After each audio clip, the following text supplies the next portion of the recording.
I-ready na ang mga ingredients dahil magluluto tayo sa isang masarap at paboritong ulam ng mga Pinoy, ang sinampalukang manok. Silipin natin yan dito sa Sarap Pinoy. May mga ulam na hindi lang basta pampabusog, kundi pampagaan din ng pakiramdam. Isa na rito ang sinampalukang manok.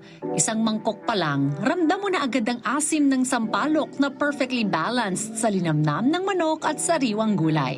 Kaya para turuan tayo magluto nito, ay tara magtungo tayo sa Marikina City at samahan si Chef Antonio Encio dito sa Sarap Pinoy.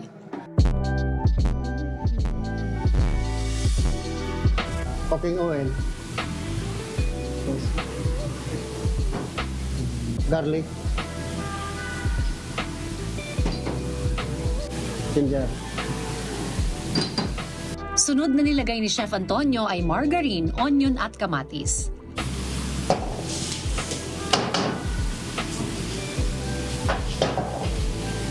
Sampalok, substock, chicken,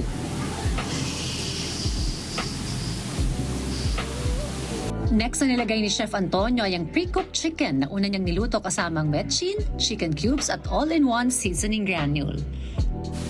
black pepper powder, half teaspoon, chicken powder, half teaspoon, chicken cubes, half,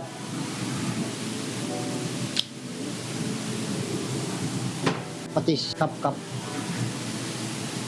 sinigang powder,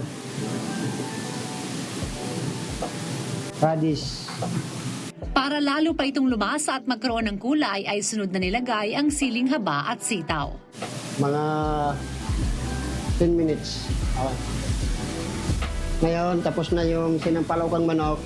Tatansuin na natin sa mangkok.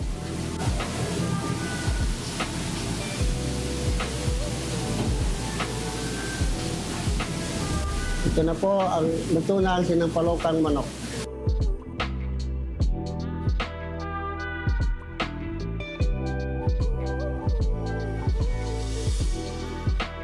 Mainit-init, maasim-asim at perfect pang second round ng kanin. Ito ang sinampalukang manok, isang simpleng putahe na kayang magdala ng buong pamilya sa hapagkainan.